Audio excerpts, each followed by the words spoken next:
Welcome, everyone. My name is Sarah Ray from the Bloomfield Public Library. Thank you for joining us tonight to discuss retirement planning. I'm going to turn this over to Meredith Johnson from Doss House Foundation. Good afternoon, good sunny afternoon, everyone. We are delighted that you took time off of the beach, out of the beach. You taking time from probably your dinner to once again sit with us and learn a little bit about our themed year, financial freedom, give us liberty or give us debt. We have spent the entire theme year really trying to encourage financial wealth and health.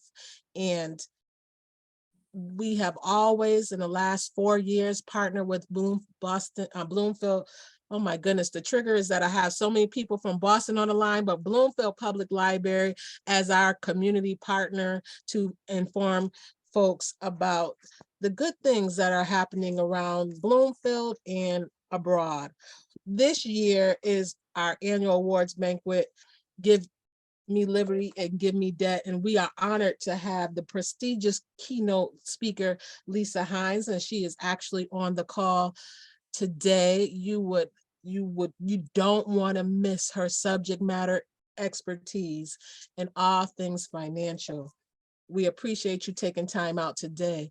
We have another Dow House committee member who is also a subject matter expert. We're always delighted when our own can present subject matter information. And so without further ado, I'm going to turn you over to one of our subject matter experts who is versed in social media and marketing. He is our director of social media and marketing, Khalid Williams.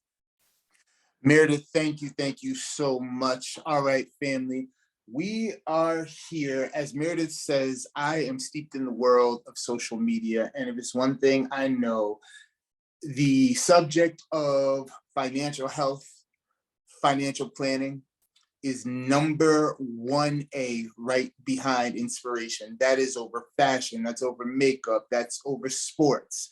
Financial planning is something that we are all concerned about, especially since the pandemic, and more generally over the last, I'd say even 20 years. Retirement is not as simple as we go somewhere, work there for 30 years, and we get a gold watch and we go buy our convertible and get paid forever.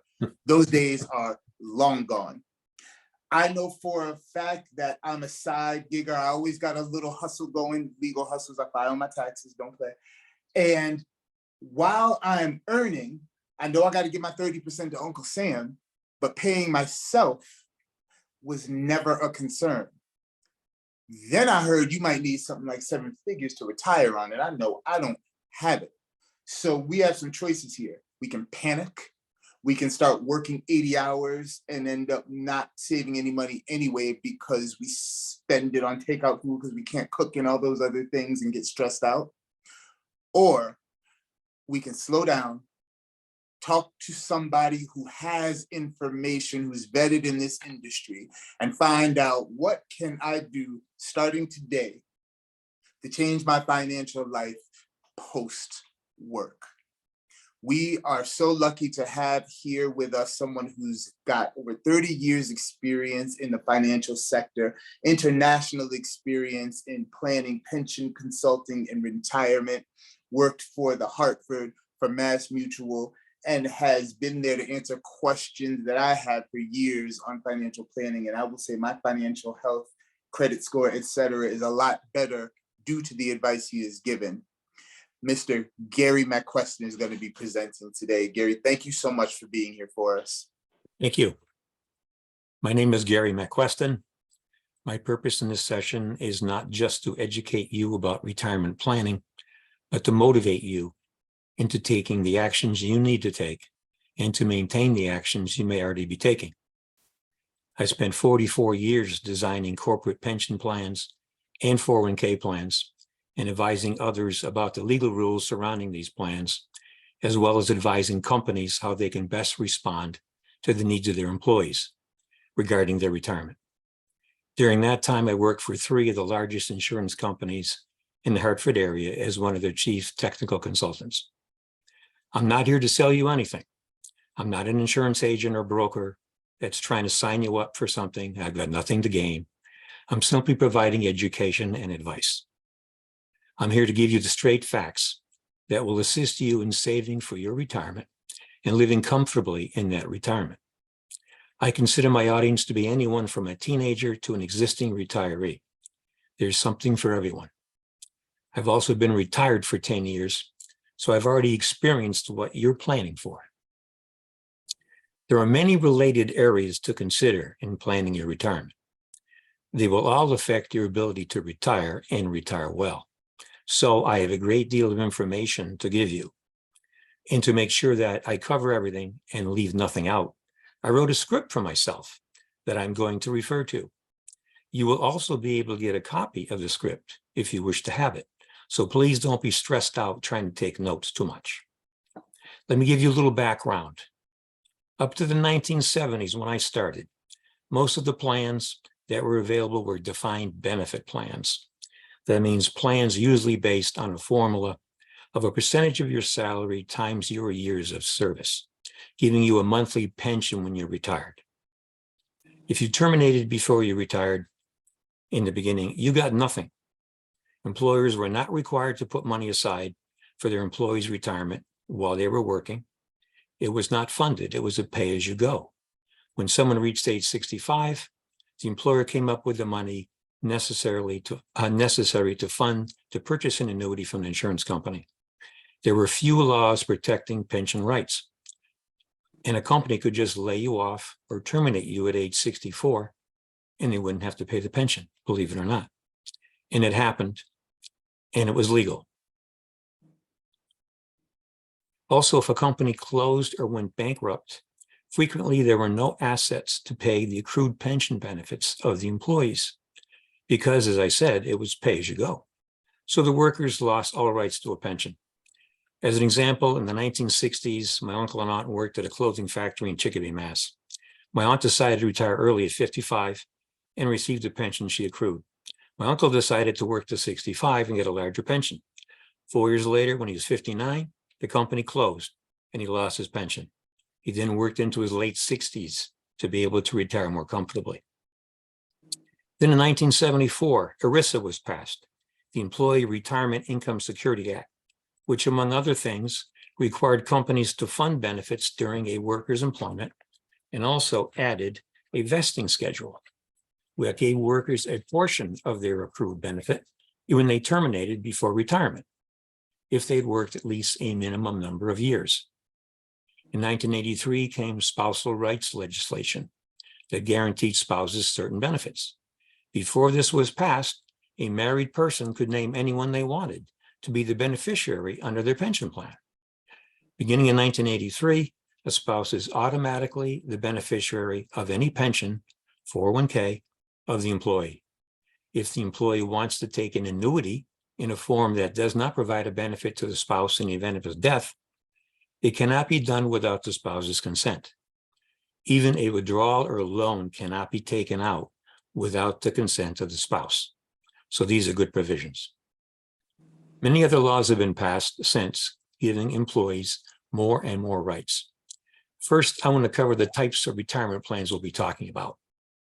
There are two general categories of retirement plans that companies may offer to their employees. There's not a requirement they do so in general. The first is the defined benefit plan we talked about earlier, which typically gives you a retirement pension that's a monthly annuity, not a lump sum, based on a percentage of your salary times your years of service. Most or all of the cost is borne by the company or institution. And this was the primary retirement plan until the late 70s. And it is very expensive. Then there are the defined contribution plans. These include 401k plans, 457 governmental plans, as well as 403b plans for teachers, so-called simple plans for small employers, etc. These are the dominant plans in effect today.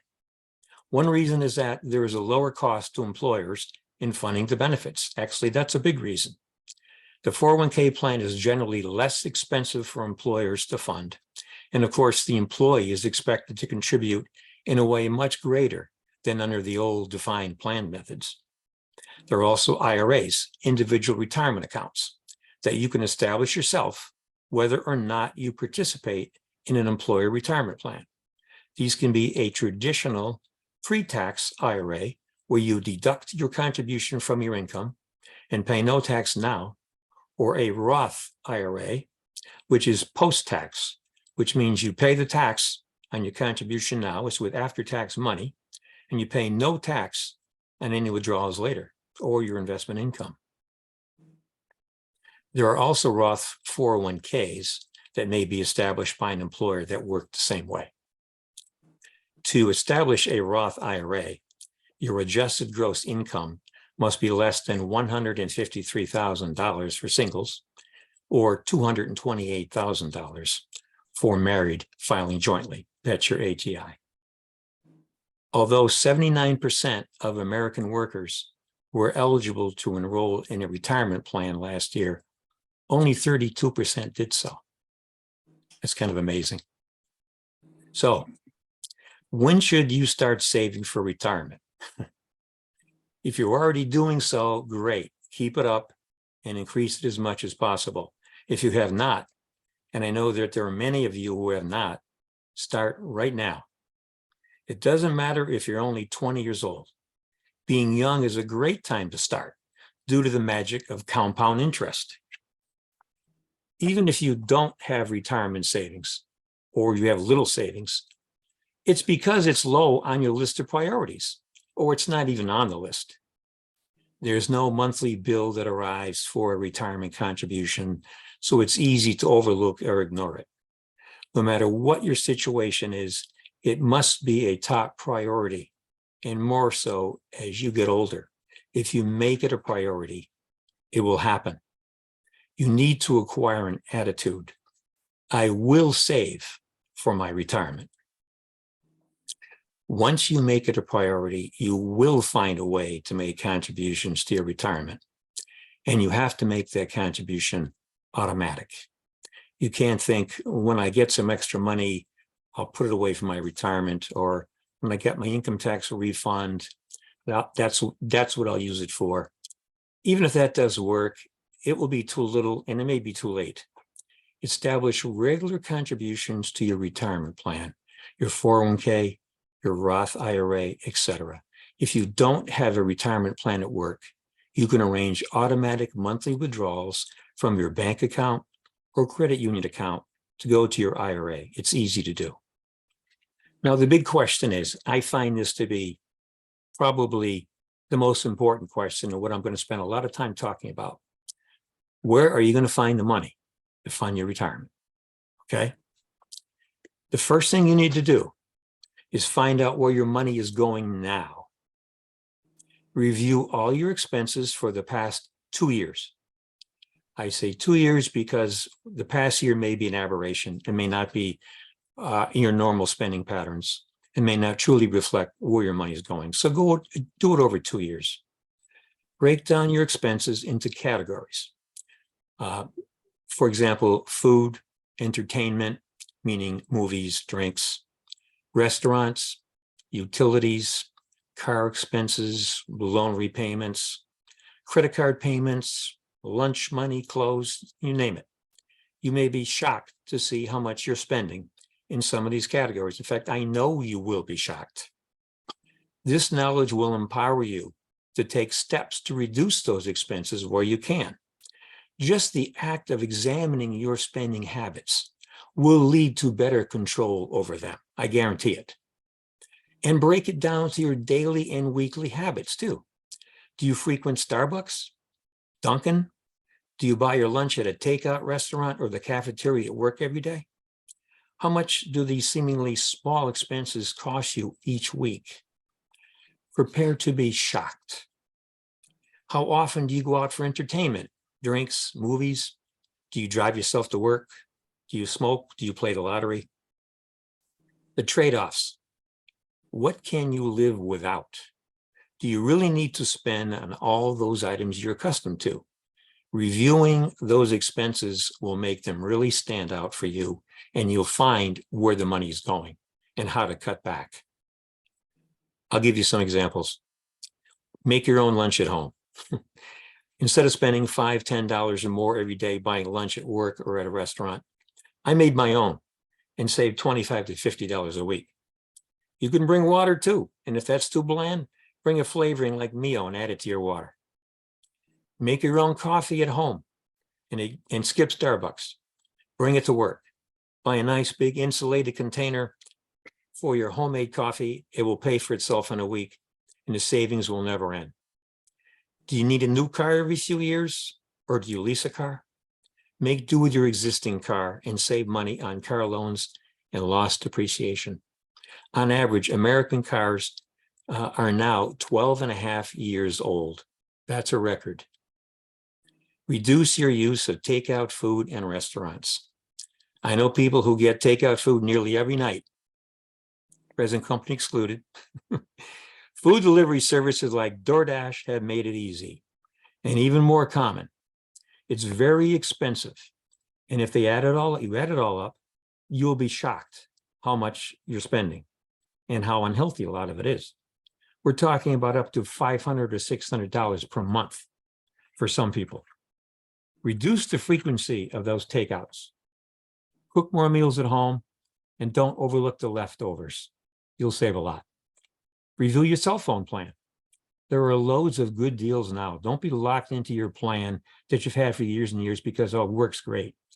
The costs have been going down over the years, and there's a lot of good deals now. For example, check out low-cost providers like Tello, Tello. You can get unlimited data for $29 a month. If you are mostly using Wi-Fi, as most people do, you can get a lower data plan for only $10 a month. I got my wife on a $6 a month plan, believe it or not, and it works. She's been using it. Shocking, but check it out. Don't overlook this. Raise your insurance deductibles on your car, on your home or apartment. Your premiums will be reduced. And how often do you really have a claim on homeowners policy anyway? If you have a spouse or partner, have them make the same review with you and get their agreement on cutting costs, of course. Going over all the items that you spent money on during the 2-year period, and also drilling down into your normal weekly expenses, you will see other things that are not necessary. Identify all potential items to be eliminated. Going over that list, following up by eliminating as many as possible, even the ones that cost only a very small amount, they all add up. Nothing is too small. Like they say, take care of the pennies, and the dollars do take care of themselves. Let me tell you a story that will help you visualize this fact.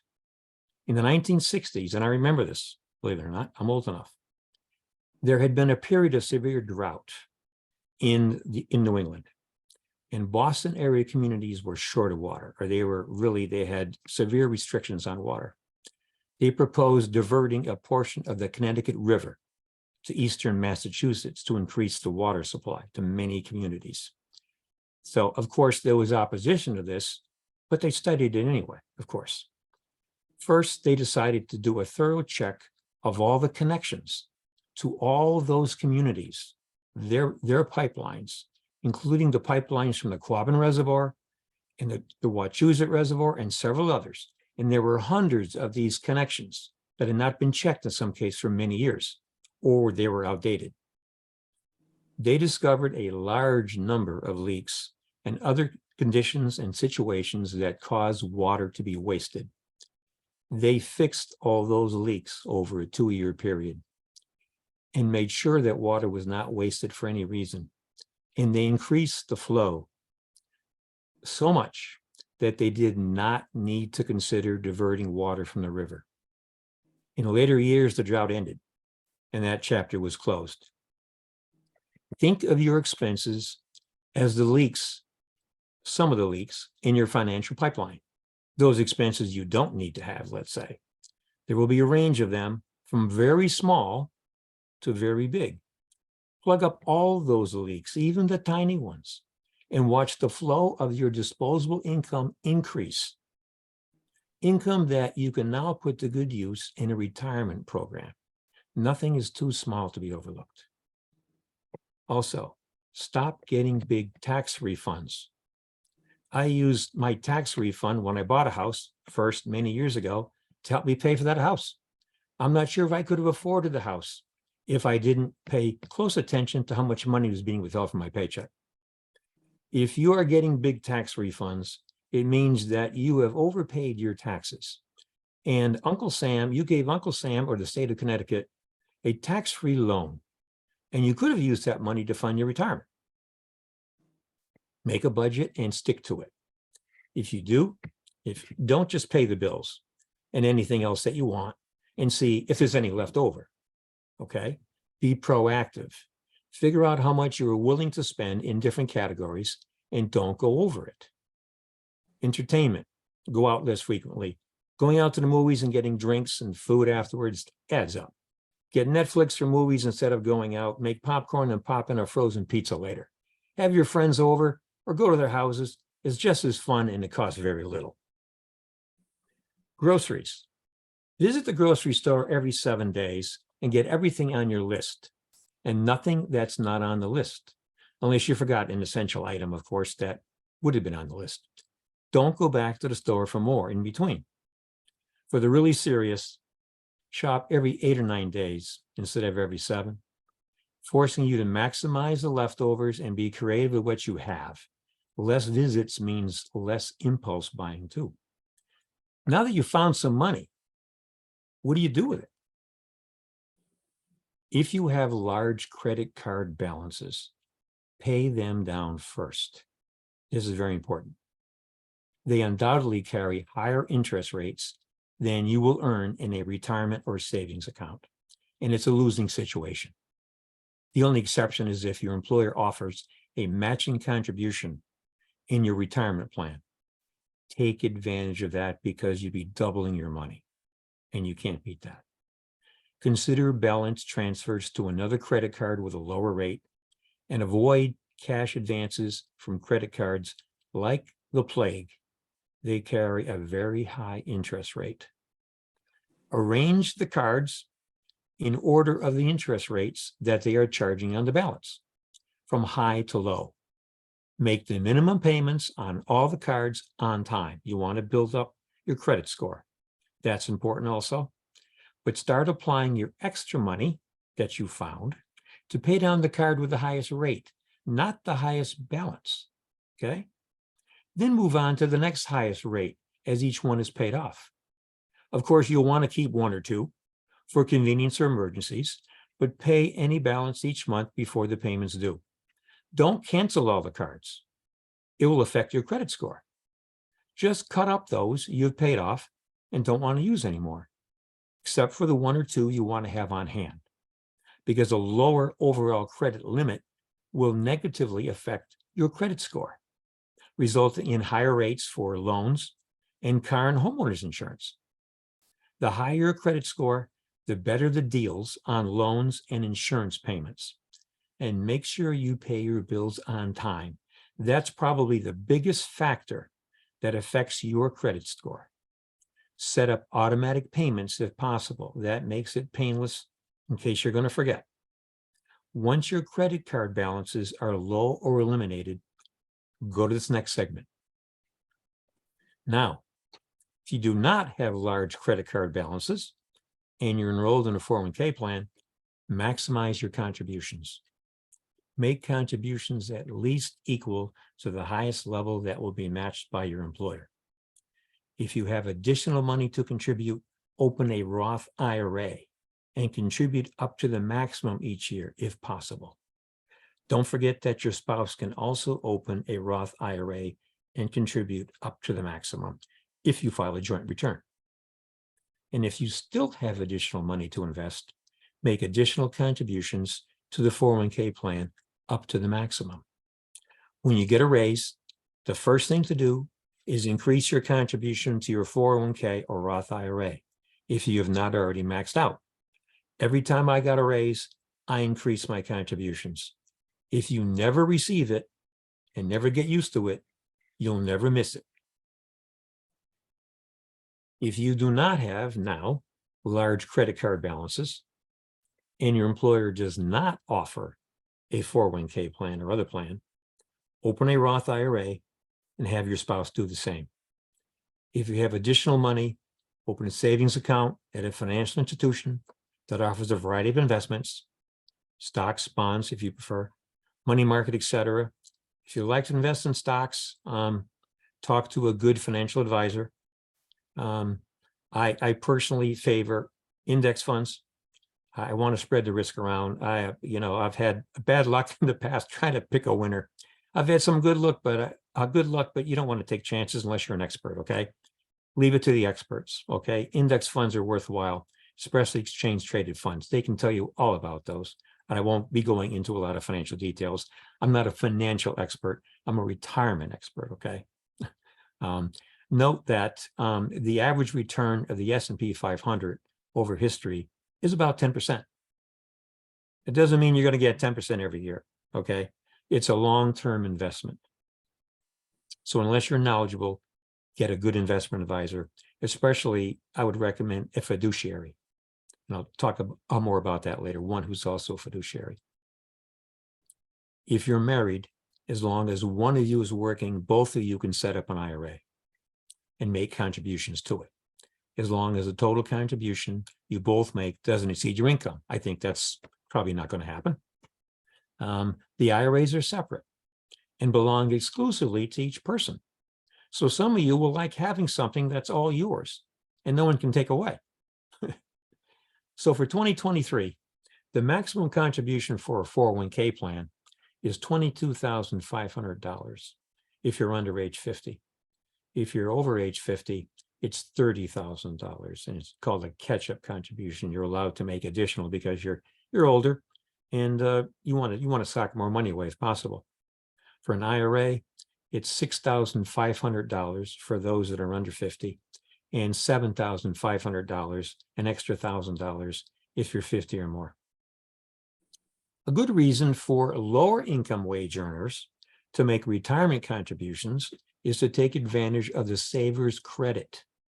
This is something that the IRS allows you to credit to your federal income tax if you make retirement contributions. It's not a tax deduction, it's a tax credit. It actually takes money off the money, it reduces the tax you would have to pay otherwise. It's a tax credit worth up to $1,000 and $2,000 if you're married filing jointly. So for lower income taxpayers who contribute to a retirement account, you may be eligible for up to 50% of the contribution, up to $2,000, okay? But it depends on your adjusted gross income. Like I said, it's for lower wage earners. The full tax credit is available if your pay as a single is $21,750 or less, and you can still get a piece of that if it doesn't exceed $36,500. The stages are 50%, 20%, and 10. So you get the full 50 if your pay is around $21,750 or a little more, and it would be just 10% if it's just under the 36.5 figure. For head of household, that figure is, the minimum is 32,625, and the top level that takes you out of the qualification is 54,750. For married people, as long as you don't exceed $73,000, and this is your AGI, by the way, not just your gross, you're eligible for some of this. The maximum would be available at 43.5 or just a little bit over the full 50%. So that's a real beauty for low wage earners, and it's very, very important to remember. You may have heard of My Connecticut Savings, My CT Savings. It's a state retirement savings option for private employers where a company sets up a program to make it easy for you to create a Roth IRA. Employers with 5 or more employees now are required to establish it, although only 50% of them actually have done so right now. It's a relatively new program, and they haven't really gone after these employers yet, put it that way. They haven't really given any penalties for this. I'm sure they'll ratchet it up in the future, but it's a relatively new program. The employer does not have to make a contribution. It just makes it easier for you to set up an IRA. There's a channel for you, a conduit for you to easily at work set up your IRA through them. However, if your employee does not have such a program yet, you can always set up the IRA yourself. It's very easy to do. If you have done nothing up to now, start with something, no matter how small, and that retirement seed will grow and grow in your mind and in your account. And maybe there's some of you that now, even now, still feel like you're a dead broke. And you're thinking, this is impossible for me. I can't even start to think about saving for retirement. I can't even afford enough food. Here's what I want you to do. Take a few $1 bills or just $1. Put it in a jar or someplace out of the way so you don't see it all the time. Each day, put another $1 or $2 in, or even just change if that's all you have. When you get at least $20, open up a Roth IRA, as long as you or your spouse have some working income. There are institutions that offer Roth IRA accounts with no minimum. They'll take your $20 and there's no fees. And if you've never saved for retirement before, this simple act of having special savings for retirement, and especially a Roth 401k, a Roth IRA or 401k, will be a game changer for you. There's a mental switch that goes off. You'll say to yourself, it's actually happening. I have a retirement account. That retirement seed will grow and you'll keep it in mind. And as time goes by, you'll find other ways to add to it and take pride in your actions. Now, how much will you need? Well, that's tied with how much will you need to save? They go hand in hand. This is very subjective. It's different for everyone, and it will change over the years. As your lifestyle changes, as your life events happen, you'll save as much as possible. Along the way, measure if you're reaching the goal of how much you need. And how much will you need? Some facts. According to the Bureau of Labor Statistics, the median income in the U.S. for workers aged 25 to 65 this year is $60,060. Just 5 years ago, it was $45,800. That's a 25% increase. That's kind of shocking. But then again, we've had some inflation recently. If we only consider workers between the ages of 35 and 65, the average is $63,500. I'm going to use that figure later in an example for that reason.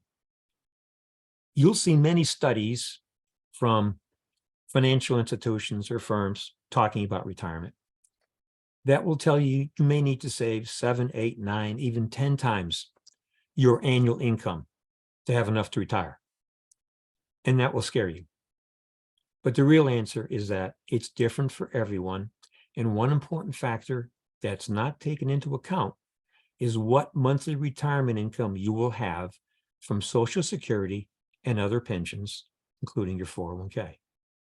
Here are a couple of measurements that have become popular with financial analysts. There are many, but here's a couple. The rule of 25. Figure how much income you need to draw from savings, which means your 401k plan, let's say, or your IRA. It's the difference between your total monthly need in retirement and your monthly income from Social Security and any other pension you may have. You multiply that shortfall by 25 to see how big your lump sum savings in your 401k, IRA, or other savings should be. For example, if your retirement budget will need an extra $20,000 per year, that's a lot. After taking Social Security and pensions into account, you'll need a $500,000 nest egg, 25 times 20,000. And that assumes that rule assumes a roughly 4,000 per year withdrawal rate. Then there's the 1,000 per month rule. Says that you need to accumulate $240,000 for each additional $1,000 of monthly income that you need. It's a little different. This is monthly income we're talking about. And this assumes a roughly 5% withdrawal rate. You can make lots of assumptions over how much you can take out over time. Okay. For this same example, that nest egg would need to be about $400,000. Because don't forget, they're assuming you can take 5% a year out. Okay. And don't forget, I'm going to give you the script. Everything that I'm saying is going to be available to you. Don't worry about taking notes. Okay. So how much do you really need to save? These rules of thumb do not apply universally. They come from asset management institutions who are paid more if you save more. So there's a little bit of bias there. They'd like you to put as much money as possible, of course. Don't be discouraged by these numbers. You may feel it's impossible to come up with the sums they're talking about and want to throw in the towel and give up. They don't know when you will take your Social Security. They don't know how much your Social Security will be, or if you have any private pensions, what your debt level is. So the people who tell you need to save X times your annual salary are not in touch with the reality, really, or you. The point is to get as big a nest egg as you can, even if it's only 2, 3, or 4 times your current pay. It may be enough. So don't be scared. Get started on it. For me, because I also have a private pension from those 3 great insurance companies I worked for, I found that 3 times my pay would have been enough, although I saved more than that. Note that a Vanguard study revealed that the median average assets of 65-year-olds was about $65,000. So you're not that far out of the crowd if you don't have a lot more than that. And stay tuned for more details on this when I talk about Social Security in a little while. Is this confusing? Here's what I think is the best measurement and the one that I use to plan my own retirement. Percentage of income. Plan to replace 70% of your pre-retirement income. You'll net out, don't forget, you won't have to pay Social Security taxes, which are 7.65% of your pay. You're not earning anymore. They don't take that out anymore. You won't be making your current retirement contribution to your 401k, IRA, or other plan. What that was, 10%, hopefully 15%. It could add up. When you add up what you're making to a 401k or an IRA, it could easily be 15% or more of your income. Any other savings you're able to make, any other working deductions from that income amount in your calculation. Federal and state income taxes should be slightly less. Also, you won't be making any advanced flexible spending account health contributions some of you may be making now. Your health insurance premiums may be less. We'll talk about that in a minute. You won't need as much gas per week because you're not going to work. Are you still paying a home mortgage? Hopefully you'll pay that off before you retire, and that won't be income you need to replace in retirement. A study of actual retirement costs found that while spending in retirement ranges from 54% to 87% of pre-retirement income, most retirees needed only 70% or less of their former income. This is from a Fifth Third Bank study. However, if you had been making little or no retirement contributions, to be conservative, increase that percentages to 75%, to 75 or 80%, as the case may be, if you've made none of those, because that was an important component. You may have an initial surge in spending when you first retire, as some of you do the things you've always wanted to do. Special vacation trip, a nice new car. But a Rand Corporation study found that after age 65, spending falls steadily at all wealth levels by about 2.4% per year for couples. And it continues that way. Except for spending on some special things that you may have dreamed of, your tastes, your personal habits, and your financial values and frugality do not change. You'll be the same person you've always been. Medicare. I want to jump into this because I talked about healthcare premiums, okay? I know a lot of you probably haven't thought about this. You're probably many years away from Medicare. But let me just tell you a few things about it and why this is part of what you're going to consider when you're planning your retirement. Why your health insurance premiums may be less in retirement, which I talked about earlier. The average monthly cost of health insurance for a 40-year-old in Connecticut is about $640 a month and $1,240 for a couple. That's for a silver plan. That's the most common tier. In some states, it's almost $900 per person. Medicare is now $164.90 a month this year, and it's a great deal. You join Medicare at age 65, whether you're retired or not. If you don't, and you want to join later, you've got to pay an increased premium. The longer you wait, the higher that premium is. While you will be paying for Medicare, if you are in reasonably good health, you may not need to pay a premium for another plan. There are many health insurance options available to you when you retire. There are a wide range of plans available with a wide range of premiums, including many zero premium plans. There are Medicare Advantage plans that wrap Medicare benefits into the plan's coverage, but offer much more than Medicare benefits. Typically, there is no monthly premium. You pay nothing to visit your primary care provider, but pay for a specialist visit, typically $35 to $40, depending on the plan. There is a range of fees for other services, but many find that if you are reasonably healthy without any serious chronic issues, it's a good deal. You will find information about all these plans and any cost on the Medicare website, medicare.gov/plan-compare. I encourage you to go to that site and check out the plans, even if you are years away from retirement. When I checked the options for my county in Connecticut, it's broken down by county. Recently, I found that 23 of the 37 plans that were offered had no premium. And for the ones that did, 11 of the remaining 14 were under $100 a month. For me, this resulted in a sizable reduction in my pre-retirement costs. 10 years ago, before I retired, I was paying $425 a month, my wife and I, for health insurance. This is even through my employer. When I retired, our Medicare premium was $200, $100 apiece. We chose a zero premium Medicare Advantage plan. So, of course, I saved a lot of money. Of course, and my costs went down. My average costs went down. When I retired, of course, Medicare has gone up since then, but so have my Social Security payments. And I'm still not paying a premium for the Medicare Advantage plan 10 years later. Definitely worth checking out. You really have to compare the plans closely to see what you're getting. And the Medicare website allows you to do that for free. After figuring out 70% of your income, find out what you expect to receive as a monthly income in retirement. Social Security, private pensions, any other annuity, etc. Add it all up and see how it compares to the 70% figure.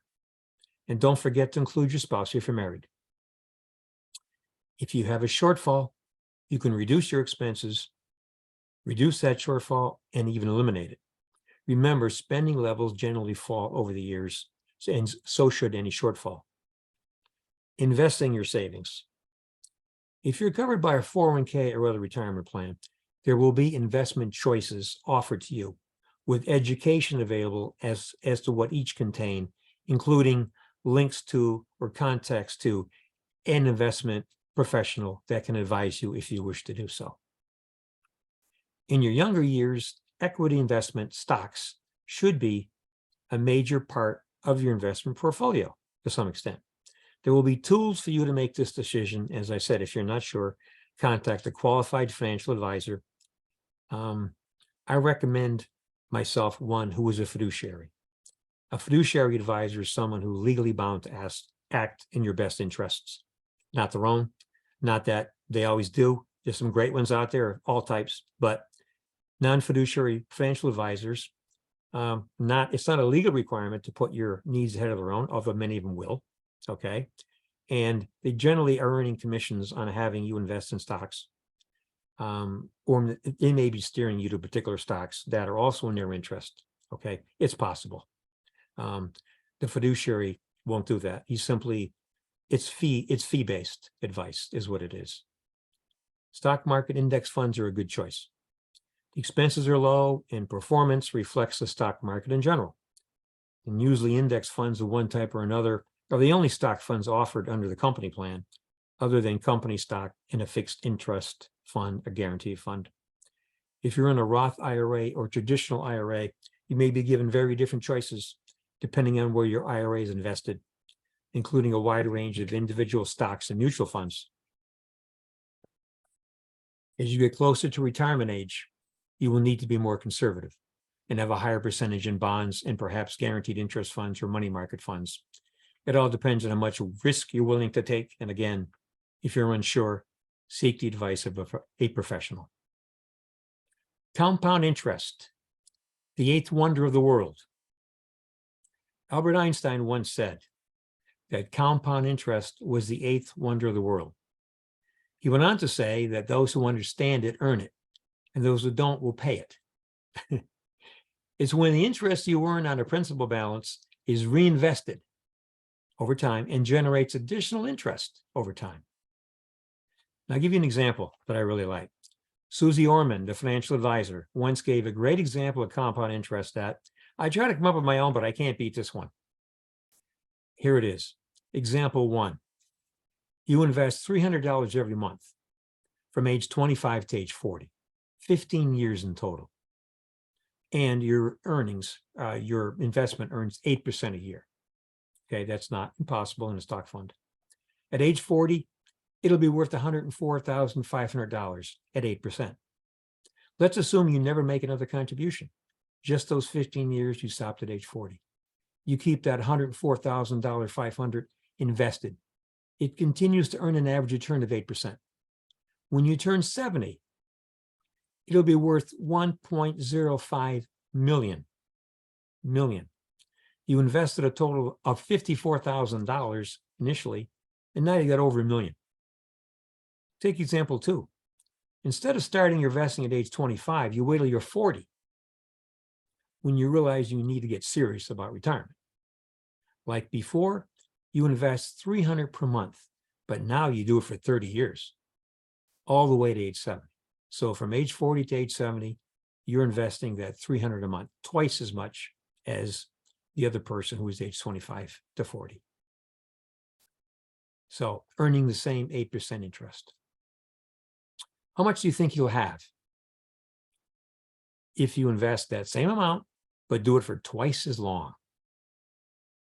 Any guesses? The answer is $450,000, even though you put in twice as much. Compound interest. Even though you put in twice as much money, $108,000 instead of $54,000, you'll have less than half as much in your account.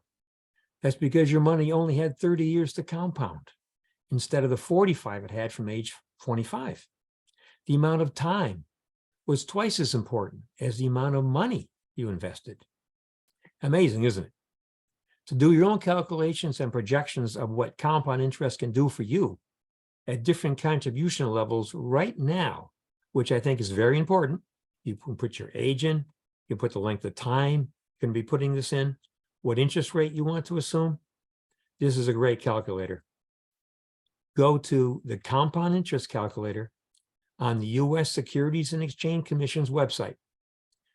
And you don't forget, you'll have my script. You can see this on here. The website is an investor.gov. When you get on that site, you click on financial tools and calculators, and then compound interest calculator. It'll educate you and be fun. And believe me, it's fun.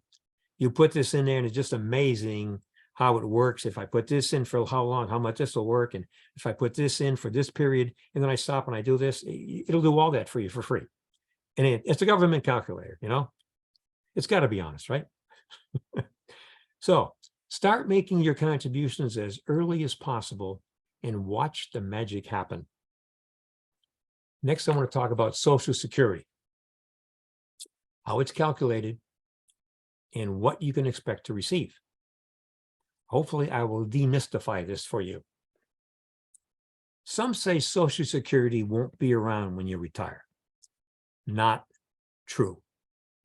As long as there's a politician who wants to be reelected, there will always be Social Security. On average, it replaces about 40% of pre-retirement income. Social Security was established. It's important for you to know this. It was established to primarily benefit lower wage earners, so they wouldn't be destitute in their retirement. And the Social Security benefit formula is skewed to reward those at lower income levels.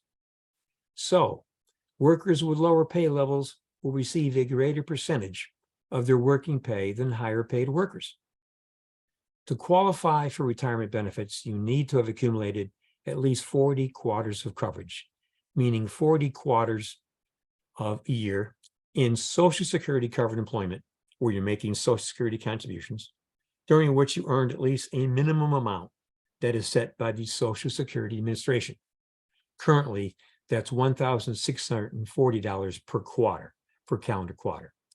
To get that, all you need is a part-time job where you work at least 10 hours a week at $15 minimum wage. So pretty much everybody's getting this if you have a job at all. To maximize your benefit, you need to work at least 35 years in Social Security covered employment. That's to maximize it. You'll still get it with 10. By the way, those 40 quarters, they don't have to be consecutive. You can get 5 now and 6 later and 1 next year and 1 the year after that. They have to add up to 40, you're all set. Okay. To calculate your benefit, they add up your total pay for all those years. After they adjust and you say, well, gee, 30 years ago, I was making 10 grand. That's not going to be so good. But what they do is they have a factor where they increase your pay that year by inflation. Okay. So they adjust each year for inflation to make it equitable with the current year. So they will find out what that dollar amount you made back in 1991 is worth today. And that will be your pay for that year. Okay. For example, say you made $20,000 in 1995. Then they apply an indexing factor that will make that about $50,000. Okay. Now in 2023. So that's the purpose of calculating the average, of course. They divide the total pay by the number of years you worked, and they only count the highest 35 years. So if you worked for 40 years or 42 years or 39 years, it doesn't matter. They'll count the highest 35 out of that. They divide that number by 12 to get your average indexed monthly earnings, AIME. If you worked less than 35 years under covered Social Security employment, they put zeros in for those years in calculating the average. Now, it's not quite as severe as the zero, but since they do have a small adjusting factor that mitigates that just a little bit. So it isn't 0 and nothing. They help it out a little bit, but still you're going to be hurting. So working at least 35 years is very important to maximize your Social Security benefit. After determining your AIME, your average index monthly earnings, they put it through a formula. This is what most people don't know and why they can never calculate their Social Security benefit. They put it through a formula using what they call bend points. The current bend points are 90%, 32%, and 15%. And here's how it works. Your Social Security benefit would be looking at your average index monthly earnings. Step 1, they take 90% of the first $1,115 of your average monthly earnings. This will change every year with inflation, but it's $1,115. They take 90% of that as one step. That does equal $1,003, by the way. Then they take 32% of your average monthly earnings between $1,115 and $6,721 if you make that much. If you don't, well, they take 32% of the difference. And if you make more than 60, if your average is more than $6,721 per month, they apply 15% to the amount over $6,721. So the more you made, the higher your income was at the highest levels, you're getting less bang for your buck. It's a social system is what it is. And it was there to benefit lower paid workers. You'll get something for it, but you get less as you make more. That's just the way it is. So to figure yours, you can see how Social Security gives the largest percentage to lower income workers. Now, let's do an example. You've reached your full retirement age, and your current pay is the national average, as we said before, $63,500. That's $52.92 a month.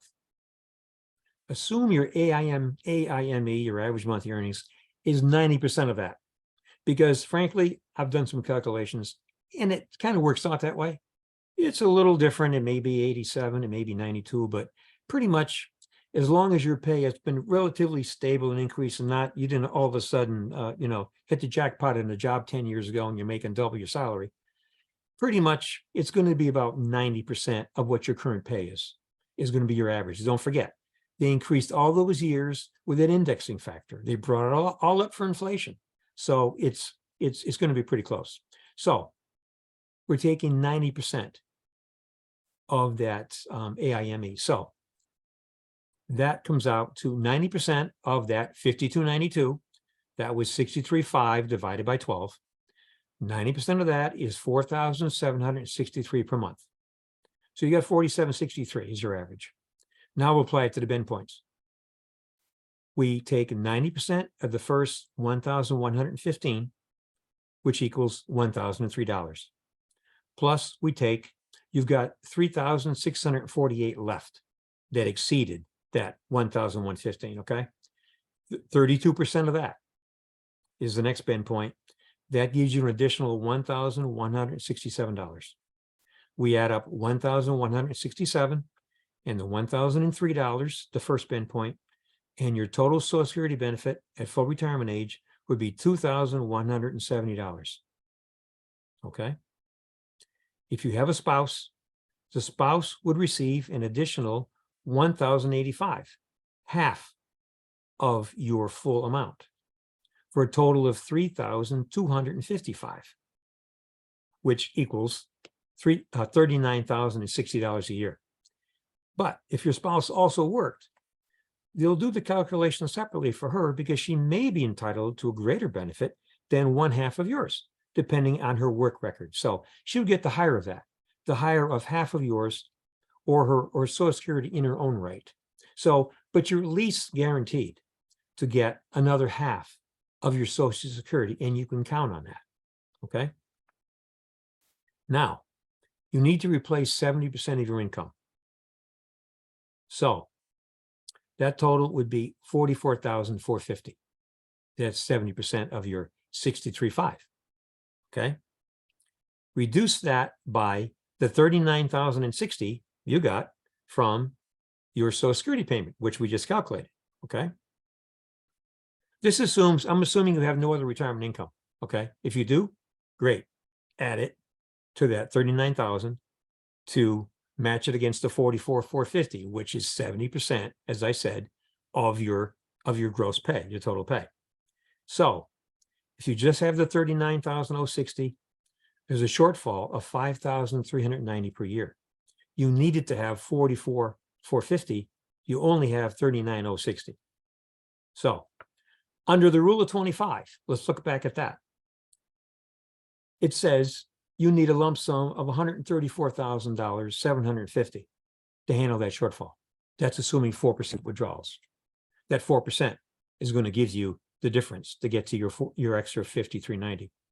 Under the 1,000 per month rule, where they assume 5% annual withdrawals, you only need $107,760. Okay. While that takes care of your normal living expenses, it would be smart to have more in reserve if you could, especially if you needed a new car or some other major purchase at first.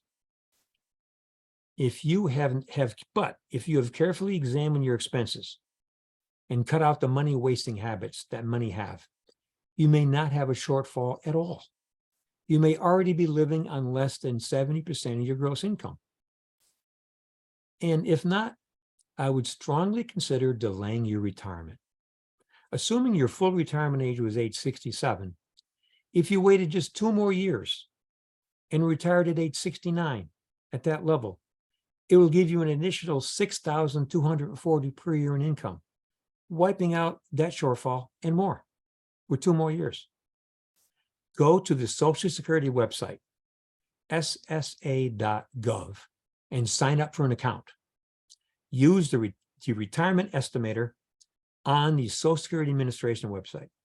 You can check your projected monthly retirement amount and get any other information you would like. You can also check your pay history to see if anything looks wrong over the years. Last March, the National Bureau of Economic Research found that 50 and 60-year-olds underestimated their Social Security benefit by 11.5%. There may be more than you think there's going to be. When you approach retirement age, you'll need to decide when you'll retire and take your Social Security payments. Don't think it must be exactly in the month of an age milestone, like 66 or 67. Of course, you have to look at your full dates, but let me digress for a minute. If you think, gee, if it's not 66 or exactly 67 or exactly 70, I'm going to miss out on some feature or benefit. I was supposed to retire at 67 or something. It need not exactly be in the month of a milestone, okay? Your Social Security payment increases incrementally each month that you wait. Each month, whether it's 66 in 1 month, 66 in 2 months, 68 in 1 month, each month it goes up. And you don't lose a thing if you say, oh, I should have done it at 66 or what I got. No. I should have waited till I was exactly 67. No. Okay. You can input the dates that you may want to retire. You can get those numbers. You don't miss the boat if you don't retire exactly on a benchmark year or your full Social Security retirement date. By the way, the full Social Security retirement dates, which many of you already know, I'm sure, are if you were born in 1954 and earlier, it's age 66. For 1955, it's age 66 and 2 months. For 1956, it's age 66 and 4 months. 1957, it's 66 and 6 months. 1958, 66 and 8 months. 1959, 66 and 10 months. And 1960 and later, it's age 67. So I'm assuming for a lot of you, it's going to be age 67. Early retirement benefits at age 62 are about 30% lower than your benefit at full retirement age. You add about 8% to your benefit for each year you defer your retirement after your full retirement date to age 70. And then benefits must begin by age 70. You can't go past that. You're leaving money on the table. Here's another way of looking at this. At age 62, you would receive 70% of your age 67 amount, your full retirement age amount. At age 70, you'd receive 124% of your age 67 amount. And at age 70, you'd receive 177% of your age 62 amount. So you can see it really goes up. And if you don't think you're going to have enough, strongly consider you wait to retire. This is going to cover any shortfall. And don't forget, your spouse gets at least half of those increased amounts. So if you waited until age 70 or even age 67 in 2 months, it's going to go up every month. If you want, you can just say, I'm just wait a few more months. It's going to go up. He or she will get half of that increased amount. Another comment or another fact is sadly, 40% of retirees live on Social Security alone. So they didn't pay attention. And you can, I suppose, you really got to cut your expenses down, but they're basically, it's that's when inflation will really hurt them. Okay. And a comment I want to make is that you'll have your own reasons possibly for retiring early, for retiring at full retirement age, maybe retiring at 62, a little early, when late. No one should judge you on when you decide to take your Social Security payment. It's completely subjective, and you are the best person to make that decision. They don't know everything about you. You are the best person to make that decision. Make it proudly, and don't let them judge you. Now, working while receiving Social Security. This is also possible. If you got a slight shortfall, a part-time job, yes, that's possible. If you're under the full retirement age, you can earn up to $21,240 with no change in your benefit if you're receiving a Social Security benefit. Say you retired early. If you earn over $21,240, they're going to hold back $1 for every $2 of Social Security. In the year you reach full retirement age, you can really earn up to $56,000 now, and it goes up with time. And over that, they'll hold back $1 every 3. just for that year. It's just a few months. At full retirement age, there's no limit. Once you reach full retirement age, go back to work full time if you want, go ahead. But note, you don't lose those Social Security dollars that were held back forever. You don't lose them. When you reach full retirement age, your Social Security payment is recalculated and increased to take into account the Social Security dollars that were held back before your full retirement age, if it happened to you. So don't despair. Okay. Back to the 401k plans and the IRAs a little bit. Just to cover this, we'll talk about withdrawals, which I hope nobody makes. You want to keep that money in to get that compound interest. From 401k plans, after age 59 and a half, withdrawals are allowed without penalty. If provided in the 401k plan, you can have a plan that didn't allow withdrawals. I know, I wrote them. That's what they wanted. Withdrawals prior to age 59 and a half trigger a 10% penalty, except for hardship withdrawals. And you may qualify for such reasons as medical care expenses, costs related to buying a home, education expenses, costs to avoid eviction, funeral, or certain expenses to repair damage to your primary home. Also from an IRA. You could take an early withdrawal from a traditional IRA, but you may be subject to a 10% penalty unless you have an exception such as you're totally and permanently disabled, you're the beneficiary of a deceased IRA owner. That's an unusual one. You use the distribution to buy, build, or repair a home, $10,000 limit. You have unreimbursed medical expenses greater than 7.5% of your adjusted gross income. You're paying medical insurance premiums after losing your job, or you're paying for qualified education expenses. Okay. There's some additional requirements for a Roth IRA. Withdrawals are tax-free and penalty-free if taken at least 5 years after the tax year in which you opened or made the first Roth contribution, and you release age 59 and a half. If a withdrawal is made prior to meeting those requirements, you would take a prorated portion of your investment gain as part of your withdrawal, and that portion will be subject to a 10% penalty in income tax, unless you qualify for hardship. You'll never pay a tax on your contributions because they're already after tax, okay?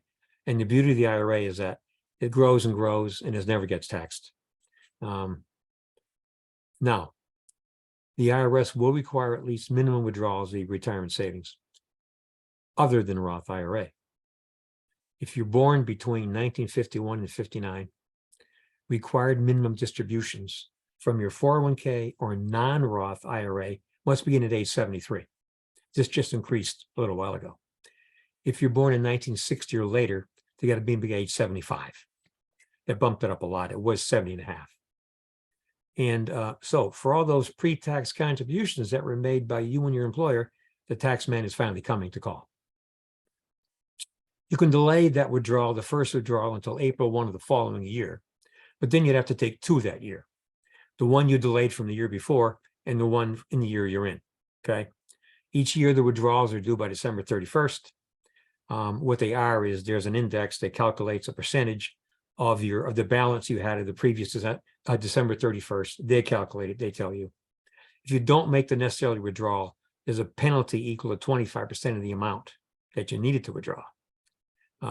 It's a little help is if you make the withdrawal by the end of the tax year following the miss, they reduce it to 10%. Right. Anyway, your financial institution will usually remind you to take the distribution in time, and many will make it automatically in December if you don't already take it. Mine do. Now, your retirement income will be taxed. Withdrawals of pre-tax retirement savings will be taxed as ordinary income. You may have had it invested in the stock market, bonds, whatever you've had it in. When it comes out, it's taxed as ordinary income, okay? It's added on to your income, whatever else you've got. If you're still working, if you got a pension, whatever, it just goes on top. It's ordinary income. So withdrawals from Roth IRAs, as I said, will not be taxed, and withdrawals are never required. You could leave your account to your beneficiary, never touching it if you want. Okay. Social Security tax. The federal Social Security tax, now 50% of your Social Security income is added to your adjusted gross income to see if any portion needs to be taxed. If the total is below 44,000, only a portion or none of your Social Security will be taxed, depending on your AGI. If it's above 44,000, anywhere from 50% to 85% of your Social Security may be taxed. So the higher your income, the more likely your Social Security will be taxed. State Social Security tax. 12 states tax Social Security. Connecticut's one of them, unfortunately. Also Rhode Island and Vermont in New England. This makes states like Florida and Texas attractive to retirees, since not only is there no Social Security tax, there's no state income tax. That's why their populations have increased so much lately. Last comment about retiring, or at least spending in retirement. Shifts in spending. Your spending will be higher in the first 2 or 3 years of retirement. As I said earlier, spending typically is reduced each year after 65 by 2.4% or so. According to a study by JP Morgan Asset Management, in the 2 years before and the 3 years after retirement, household expenses tend to peak. The most significant expense is housing. Many have just paid off their mortgage before retirement. If you have not, it's strongly recommended you pay off the mortgage before you retire. Life insurance. During working career, you should have purchased some form of life insurance policy to protect your loved ones, whether whole life or term. I recommend term insurance. It carries lower costs, you get more bang for your buck. It doesn't have a cash value other than the face amount of the policy, but you would pay substantially more for a whole life policy, including increased expenses and the commission of the life insurance agent. Frequently, you'd be better off saving and investing the difference in cost between the whole life policy and the term policy.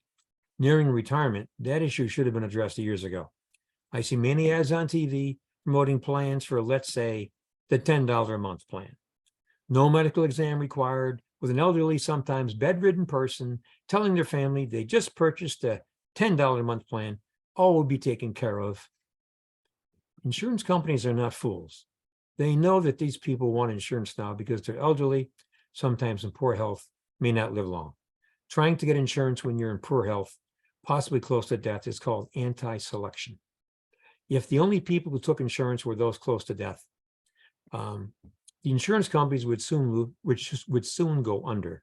The cost is, of course, spread among the healthy and sick of all ages, and the premium pricing takes many factors into account.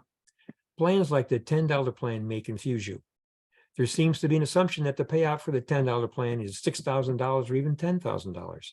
Note that they never say in the ad. It's neither. The amount of insurance that would be supported by $10 per month is different for persons of all ages. More if you're younger, less if you're older. More if you're a woman, less if you're a man. For example, a person at age 65 who pays only the $10 a month in one of these plans would get about $900 upon its death. A female would get about $1,250. And no benefit is payable for the first 2 years. If someone dies in the first 2 years, they basically get their money back minus some expenses. So, and if you wanted a policy at $10,000, that 65-year-old would cost him about $112 a month. For a male 75, the payout at $10 a month is $549. That would be what you'd get if you died. The cost for a $10,000 policy is $182. At that rate, he would have accumulated the full payout if he instead deposited the same amount each money in the bank after just 4.5 years. And the payout gets worse as the age increases. Check the Better Business Bureau reviews for any company you're considering going with. Don't be swayed by the rating, even if it's A+. Check the average reviews. In many cases, they give them 1 out of 5 stars, and hundreds of people are doing this. So in summary, what to do if you have little or no savings, don't have a big private pension waiting for you in addition to Social Security. Start increasing your retirement contributions now instead of waiting till later. Let compound interest work its magic for you. Work beyond your Social Security full retirement age if you need to. You'll get an additional 8% for each full year you wait until age 70. Especially do this if you have not worked the full 35 years.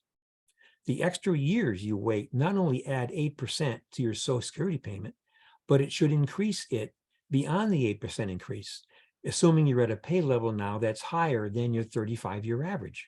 So your average will increase also. and you'll have a few more years to put money away in retirement. And your spouse will get 50% of that increased amount.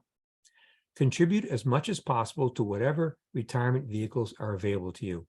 401k, Roth IRA, whatever it is. Pay off your mortgage before you retire. Don't go into retirement with that mortgage or other large debts. If you are not currently a homeowner, don't buy your first house with your retirement assets. Please. It may have been a dream all your life, but it's too late now. And I know people, friends, relatives who have done this. That house will burden you with expenses you had not anticipated and may put you in the red in retirement.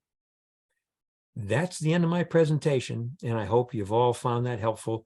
You can email any specific questions to me at dollshousefoundation@gmail.com.